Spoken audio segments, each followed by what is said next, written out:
Vamos a charlar hablando de investigadores, con todo lo que está pasando en Estados Unidos con la cuestión de la guerra comercial. No hemos tenido tiempo y me interesa especialmente detenernos un poco en eso también. En lo que está pasando con las universidades. Hay un ataque muy virulento de Donald Trump a las universidades. Le están quitando además la visa a muchos de los estudiantes que participaron en las protestas contra Israel durante el año pasado. Y hay un clima ahí de mucha incertidumbre con las becas y el estudiantado extranjero en los Estados Unidos. María Victoria Murillo es doctora en Ciencias Políticas de la Universidad de Harvard y ella enseña en la Universidad de Columbia en Nueva York, que es licenciada en Ciencia Política aquí de la Universidad de Buenos Aires. ¿Cómo andas, Vicky? Buen día. Buenos días, María, y feliz cumpleaños. Muchas gracias, muchas gracias. Me manda también Ernesto, que fue el que me recordó. Ahí va, Ernesto Calvo, que es el marido, que es otro politólogo también, correcto, ¿no? Sí. Bueno, mándale un beso a Ernesto, Vicky, porque cursamos todos juntos. Bueno, ¿qué está pasando con las universidades, Vicky? Porque bueno, estamos muy tomados por la guerra comercial y tapó un poco lo que está pasando en el mundo universitario en Estados Unidos con el gobierno de Trump. Sí, lo que pasa en el mundo universitario es parte de algo más grande, que es como un ataque del gobierno a las organizaciones de la sociedad civil que podrían oponerse. Fundamentalmente a las firmas de abogados y a las universidades, a las grandes corporaciones de abogados y a las universidades. Y empezó por Columbia, por el papel que había tenido Columbia en las protestas. El ataque tiene varios aspectos. Un aspecto es cortar el financiamiento público, que es enorme. O sea, para que te des una idea, Columbia recibe 1.4 billones de becas del gobierno federal, sobre todo para investigación médica y de ciencias naturales, y su endowment total es 14 billones. O sea, eso recibe por año, es como el 10% del endowment. Y todas las universidades es más o menos igual. Desde la Segunda Guerra Mundial, todo el complejo universitario empezó a trabajar muy cerca con el Estado.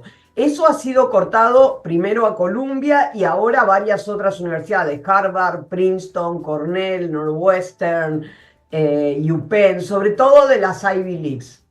Ivy League, que son las de élite, digamos, ¿no? Las mejor consideradas y ponderadas en Estados Unidos. Exactamente. Que es un sector privado, perdón, Vicky, o sea, aclaremos esto, o sea, no es universidad pública porque es muy caro ir a estas universidades y el financiamiento no es tanto para el sostenimiento, ¿no?, de los estudiantes, sino fondos para investigación.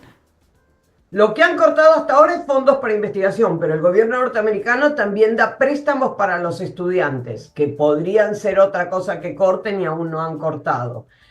Eso es por un lado. Por otro lado, el gobierno, esto lo hacen en el contexto de una investigación contra el antisemitismo provocada, como decís vos, con la excusa de las protestas del año pasado. Y por otro lado, hay un movimiento muy fuerte de deportaciones en todo el país, que es parte de lo que fue la campaña de Trump, y eso ha sido usado para quitarle no solamente la visa, sino en algunos casos, el primer caso es un caso de alguien que era residente legal, a estudiantes que protestaron el año pasado. Y ahora se ha extendido, y se ha extendido más allá a muchas universidades de todo el país, universidades públicas y privadas, y realmente están cortando la visa por cosas como multas de tránsito o cualquier cosa, y el gobierno no avisa que te cortó la visa. Entonces las universidades tienen que estar entrando al sistema para ver a qué estudiantes les cortaron la visa. Y unos procedimientos, ¿no? Porque una situación de mucha tensión. Y unos procedimientos, vimos, ¿no?, esas imágenes que publicó el New York Times, pero que después de esta estudiante turca que estaba haciendo un doctorado y que en el medio de la calle, 3 personas sin identificación alguna, la arrestan. Ella estaba yendo a romper, justo terminaba el Ramadán, tenía su vianda para romper el ayuno, y en realidad tenía que ver, y esto levanta preguntas acerca de, vos decís, claro, bajo las protestas pro-palestinas o anti-Israel durante el año pasado, esta estudiante lo que había hecho era publicar un texto en el periódico de la universidad crítico de la postura de Israel, invocando supuesto antisemitismo. La levantan en la calle de esa manera para deportarla a Turquía. Sí, es bastante interesante en el sentido que el video ese casi, o sea, me hizo recordar a los grupos de tarea en Argentina. Hay varios videos circulando, se cubren la cara, están de civil y andan en autos que no están marcados y no proveen información. En el primer caso estaba la mujer de la persona que se llevan y no le querían decir quién eran, ni el nombre, ni a dónde se lo llevaban. Por otro lado, la universidad el gobierno demanda de las universidades que repriman las protestas, y una de las demandas del gobierno es que no permitan que los estudiantes usen máscaras para que poder reconocerlos. Hay todo un proceso de gente que saca fotos y videos, entonces los estudiantes usan máscaras. Las universidades han tenido muchas demandas incluso al interior de su proceso académico, que pongan departamentos, que intervengan departamentos y cambien cómo funcionan, en el caso nuestro con el Departamento de Estudios de Medio Oriente, demandas que cambien los procesos de admisión y que adopten cierta definición de antisemitismo que no permite criticar a Israel. Y bueno, eso está ocurriendo en muchas universidades y como que van cayendo más cada semana. Empezó con Columbia y esta semana fue Cornell y Northwestern.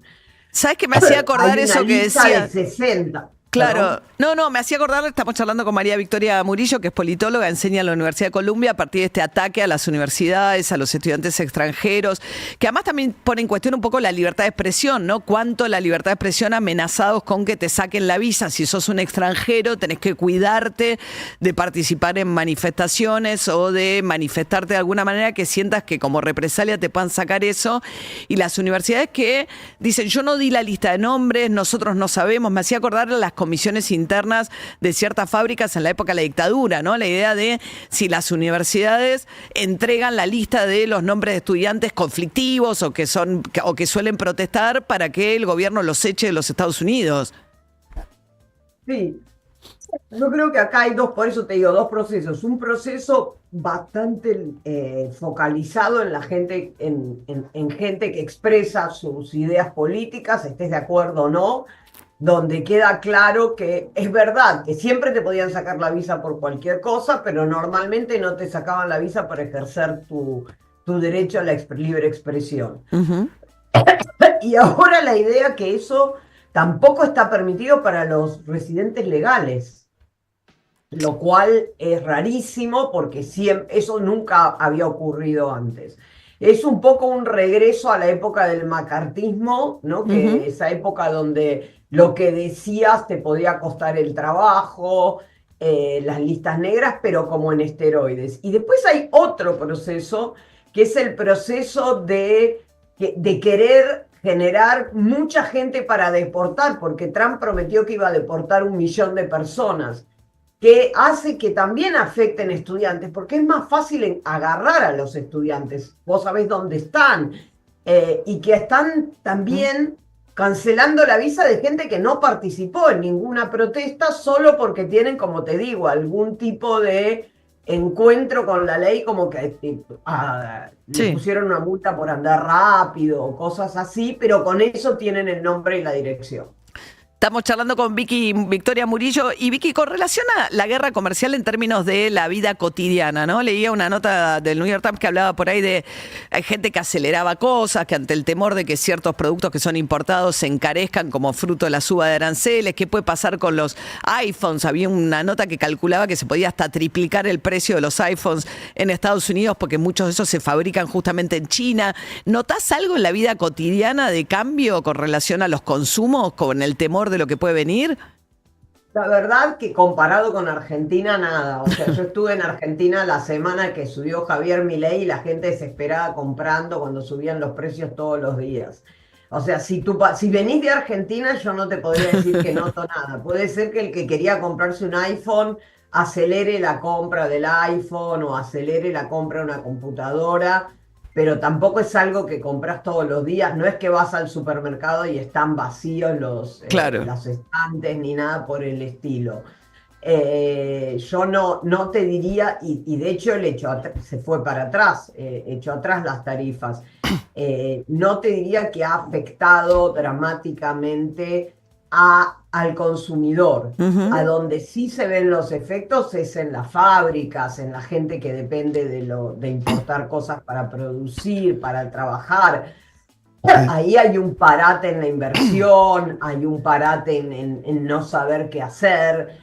En Wall Street también hay, este fin de semana estaban supuestamente todos enloquecidos trabajando, pero te diría, el consumidor común, lo que más afectó fue la suba del precio de los huevos por la gripe aviar. Claro. Sí, claro. Ahora, fíjate en esto de que dice de lo de las fábricas y todo esto. Reuters publica hoy que Apple hizo una importación de 1,5 millones de unidades de iPhone vía la India. ¿Por qué? Porque el arancel de la India es de 26% contra el 125% de China. Entonces mandó su producción a la India y metió en el mercado norteamericano desde la India. Se sobreestoqueó frente a la posibilidad de que tenga que seguir importando desde China. Ahí va. Sí, recordemos que China tiene fábricas en todos lados. Entonces Vietnam, que negoció con Estados Unidos y le dio arancel cero y le acaban de bajar a 10, el capital en muchas de las fábricas de Vietnam es chino. O sea, es bastante difícil ver cómo establecer ese arancel si no se lo aplicás a todo el mundo, porque China tiene fábricas en México, en la República Dominicana, en Vietnam. Entonces, si pueden entrar esos mismos productos vía otros países, claro, va a ser más complicado. Bueno, María Victoria Murillo, doctora en Ciencias Políticas, es ella titular de Ciencia Política ahí en la Universidad de Columbia, contando esto, que es una cosa que quedó un poco tapada por la guerra comercial, por lo menos acá en la Argentina en materia de noticias, pero el ataque a todo el sistema universitario, a los estudiantes extranjeros, lo que está pasando en Estados Unidos.